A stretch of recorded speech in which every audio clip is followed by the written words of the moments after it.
大家好，欢迎收看 Easy Mandarin 中文播客。其实好久好久没有录了，感觉有2个星期了吧，应该有。我感觉都有1个月了吧？应该1个月还是没有的，2个星期啊，我门儿清啊。今天咱们聊个什么话题呢？因为刚才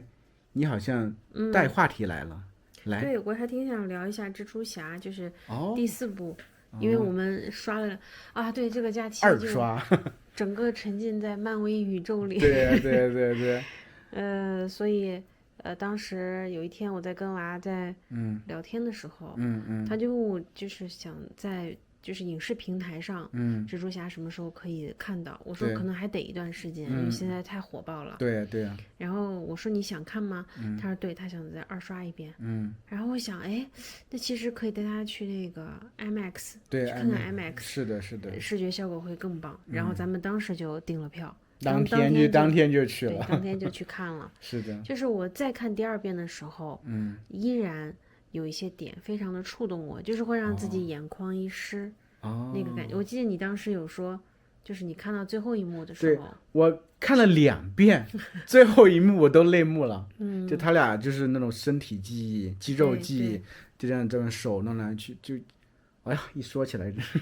很感动，真的是，对，因为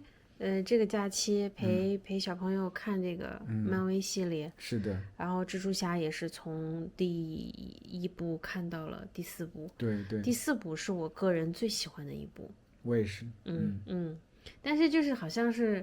这个评价是2极分化，是的，是的，会说有人会说觉得这个打戏不够多，文戏太重，对，但是对于我从他的第1部一直看到他第4部来说，对，我才觉得到了第4部才是真正完成了蜕变和成长。是的，前面第3部那个感觉好像就是他会犯一个错，然后成长一下，犯一个错，成长一下，是这样的一个模式。而且他永远有兜底，对，然后但是到了第4部，他就是真正的和自己融合在一起了。是的，就是这个，我觉得是非常非常触动人的。然后看到前面的部分，他极度的孤单，把自己封闭起来，就是看的，就是我觉得一定有很多很多人产生了非常强烈的共鸣、共鸣。对，因为他让我想到了一个点，就是有很多人，其实包括你，他们在情感上、在亲密关系上是回避的，对，是害怕去寻求一个很亲密的一个状态的，因为亲密代表了不够安全，所以要保持一定的距离，才够安全。回避型依恋吗？对，回避型，你不能叫他回避型依恋，你可能就是说这个人他的内核，他的底层是回避型的，就是他需要跟对方保持距离。我们在以前妈妈就是在以前读那本养育有安全感的孩子那本书上。然后那本书里就是讲到了这个核心敏感性，我不能看你怎么？然后这个核心敏感性有3种，其中有一种就是安全敏感性。对，安全敏感型呢，就是说他需要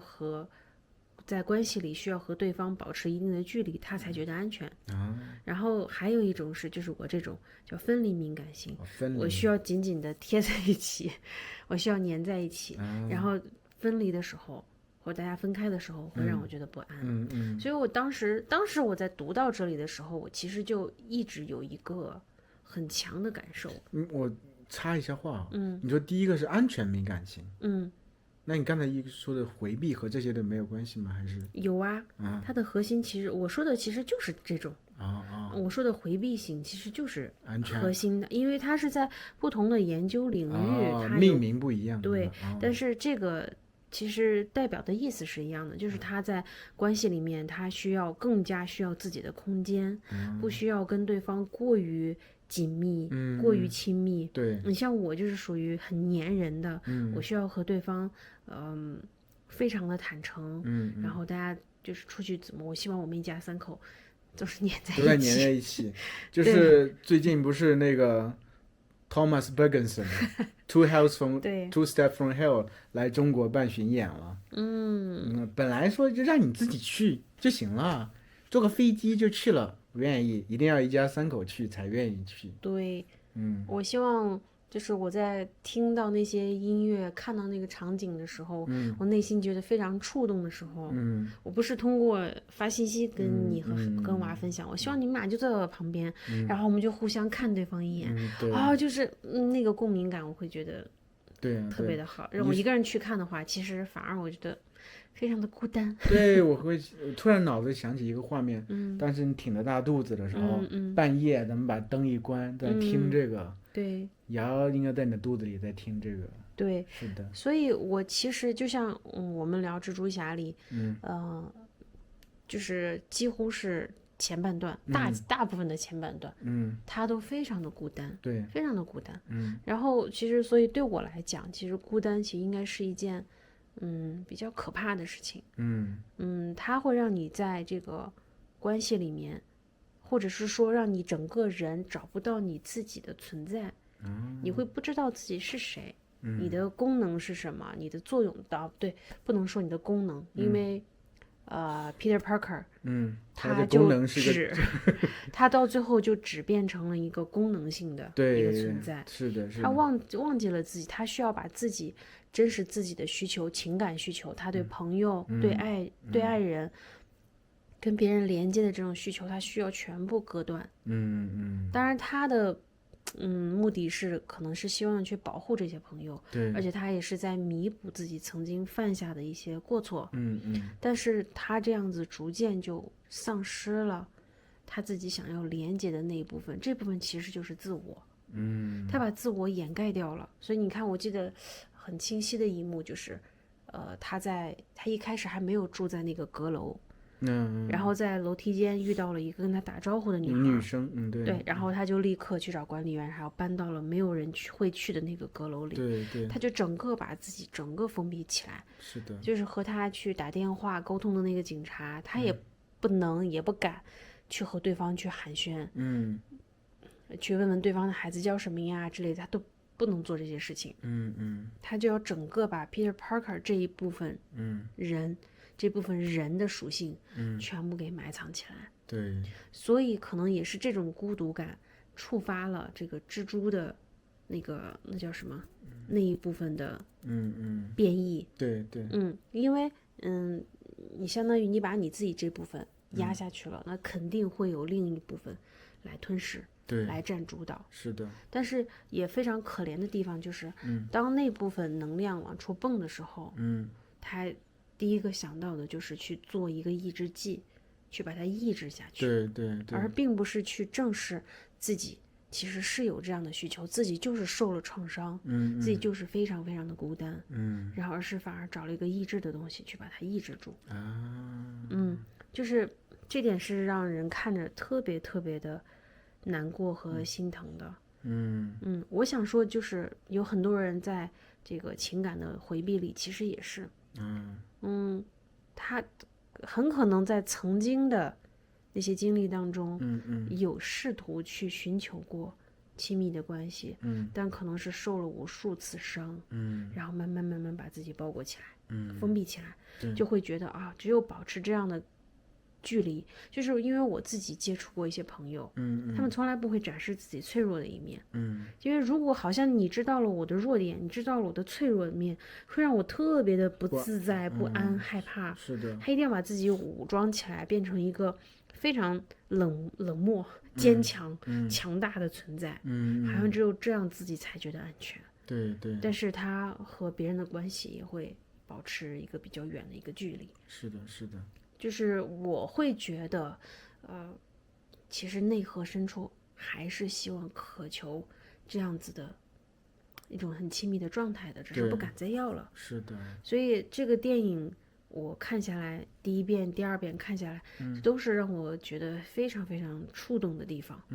就是很令人心疼。对，确实是。我也有这种感觉。其实感觉你刚才说的这个，就是因为你很心疼，就是其实。它虽然是一个超级英雄电影，甚至他这个像你说内心深处这种蜘蛛这个力量，甚至是一种黑暗的力量，其实，在我们普通人身上，它也是存在这种两面性的，对不对？对，就像你说，甚至说意志这个东西，我们要不断压抑自己内心的一些东西，不愿意去正视它，不愿意去接纳它，所以其实是痛苦的，对吧？我那天跟小朋友聊到这个话题的时候，因为他不太懂，对对对，我跟你说的时候，你也没有太懂，就是这部电影其实的核心，它讲的是意志剂，讲的是意志，然后当时你和娃都想着是哦，对，这个意志剂可能在后面的电影会有什么样的作用？对对，我说的不是这个。我们在后来想，后面还是 X-Men 之类的可能用的。对我当时就是看完第2遍，我的感受就是，当你知道自己有另外一面的时候，你的体内存在，就像你说的，人本来是多面的，你有其他的一些特性、一些属性、一些状态的时候，你是选择把它压抑下去，还是和它共存？所以就是 Peter 在一开始他意识到这些就是蜘蛛的那一部分要出现的时候，他选择的是意志。对。但是其实这个东西就是他的一部分，他一开始是拒绝的，因为他可能会让他会觉得自己可能会变成一个怪物，眼球也变黑了，对，然后好像那个有一些暴力，然后有一点失控的地方，对，失控的地方，是的。但这个东西未必不是他，是。但那个状态下他就很难去接受，所以他要把这部分压制出去。到了最后那一部分，那一部分他在和那一群忍者开打的时候，然后那个 Jean 通过忍者去问他，你到底是 Spider-Man 还是 Peter Parker？那个时候他才真正的把这2部分自己进行了一个融合，就是他会说，两者都是。对，两者都是的情况下，他才你看他既具有蜘蛛的强大的力量，也拥有 Peter Parker 仁慈的一面，所以就是这部电影，我觉得可能他就讲的是，其实包括 Jean 也是，因为他们2个都是互为镜像，我觉得对，互为镜像，他们都有一部分不被接纳的那些特质，对，然后也有很强大的部分，然后也非常的孤独，非常的孤单，是的。然后反复在放那个 Aunt May 的那个画面，其实就是想去治愈他们，对对，也治愈这一类的人，就是不管你们是一个什么样的呈现，有多强大的力量，或者有一些什么很黑暗的一面，爱你的人始终爱的是你本来的样子，不会因为你展现出来的某一些特质而不爱你，就是这样，是一个非常治愈的部分。所以他还不但治愈了 Parker， 也治愈了Jean，然后我就记得在电影的最后，他主动去，就是你很喜欢的那一幕，对，他主动去找他的好朋友 Ned，这个时候其实就是他不再像以前那样把自己和他的好朋友和 MJ 隔离起来，而是愿意主动去走向他们，是的，去展开一个新的一个可能性。所以这个应该就是他电影叫做 Brand New Day。是的，而不是说你的所有的机会可以从头到尾重新来过，而是说在现在这样的状态下，你开启一种新的可能性。所以这个我觉得特别的棒，这个电影。是的，其实我觉得这个电影表面上是一个超级英雄电影，深层次就是一个心理电影，我是觉得。但是我有一点很困惑，就从你的角度看来，就是最后 Jean Grey 被治愈那个场景，其实比较简单，就是很多人会觉得这个场景是不是过于简单了？你就好像只是口头疗愈一下，你就已经能被治愈了？这个东西有那么容易吗？好像被看见了，你就那么快就被治愈了？会有这种困惑。从你的角度是怎么看待的？我倒是不这么觉得，因为你想 Jean 为什么疯狂的去找他的姐姐？为什么？因为当然，首先因为那是他的姐姐，他姐姐被抓走了。是的。其次，他姐姐是他已知的在这个世界上唯一接纳和爱他的人。对，他姐姐在被抓走前，一直在告诉他你有我。所以等于说，如果说他姐姐一直存在，他姐姐一直活着，并且陪伴在他身边。那么 Jean 他应该不会走到这样的极端的对，地步。是的，因为你看到他姐姐也没有要伤害别人。对，其实他们可以完全走向一个比较正向的一个方向去。然后而且他们两个是相当于被父母遗弃的状态，对，是的。所以姐妹两个相依为命。在被父母遗弃的话，就是对于孩子来说是一个极大的创伤，是因为把你把你带到赋予你生命的人，把你带到这个世界上的人，对你是否定的。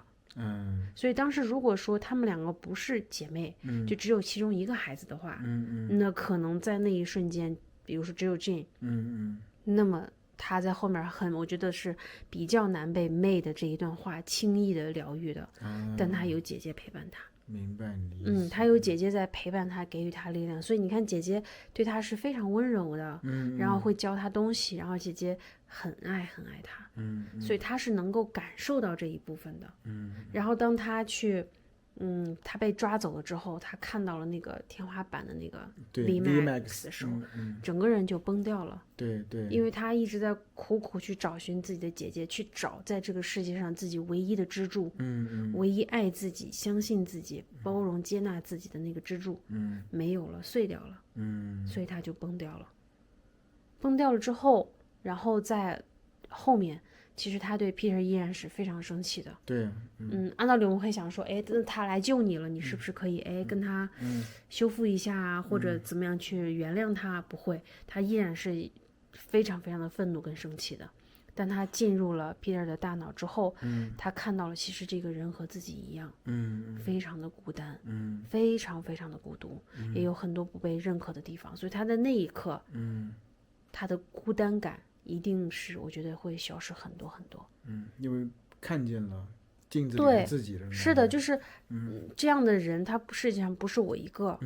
还有他，而且他在努力的去做他认为正确的事情，他在努力的生存，努力的去帮助那么多的人。对，他看到了他的状态，然后同样他又被 Aunt May 那一段话修复了。就是告诉他，其实。像他和像 Peter 一样的人，你们都有爱你们的人，哪怕这个人已经不存在在这个世界上了，但爱你的那个状态不会变的。而且其实，就是我自己的理解啊，就是有一种，我们是这样爱你的，也希望你可以这样爱自己。哪怕将来你会感觉到非常孤单，但不要忘记有这些人依然这样爱着你，你也要这样爱着自己。有道理。所以因为我觉得 Jean 的本性，因为他也年轻嘛，还是个孩子，是个孩子，他没有那么的极端跟歇斯底里，跟那么多复杂的那些想法。对，所以我觉得他也是比较容易就相对来说比较容易，然后被疗愈的。是的，就是相对还简单。对，其实 Peter Parker 也一样，他整体是很善良、很简单的对，单纯的。是的，所以相对还比较好治愈一点。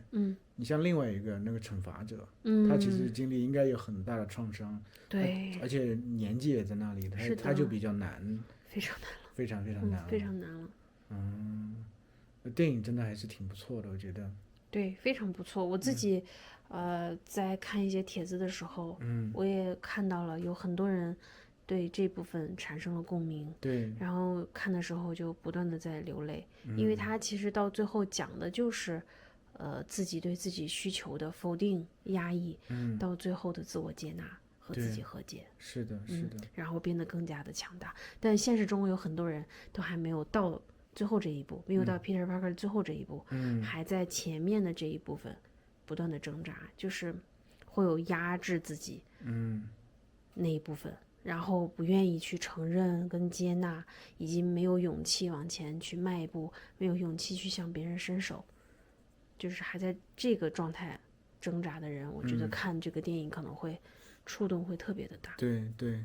我觉得这个电影因为它今年实在太火了。对，一开始虽然出来的时候是很多人说文戏偏重，武戏过少等等，但后来从这个整体的这个票房而言，大家还是非常喜欢它的。对，而且现在好像它已经进入影史前10名了。就说明真正好的电影，它就是能触动人心的。这个电影它就是触动了人心，对，就是大家在里面看到了自己，是不是？是的，我觉得其实还有就是，我觉得漫威啊电影啊，以前没有注意过，就特别这个假期和你和我一起几乎把漫威电影都看了一个遍，对，但我会发现漫威的电影的核心呢，就是关于人的感情、家庭、友情、朋友，还有亲情、爱情等等，对，这就是人，而且大部分说实话都有一些心理疗愈的效果，是的，是吧？就是其实说实话，就是为什么，就是这是我们这个时代大家其实最渴望的一些东西，它也是人人都需要的东西，人人东西都需要的东西，是吧？对，所以其实我觉得这种播客还挺有意思的。我们下回可以看还有哪部电影还有感觉，可以再聊一下，找一个切入点去聊一聊，好呀，好不好？那么今天咱们就聊到这里啦，下次再见。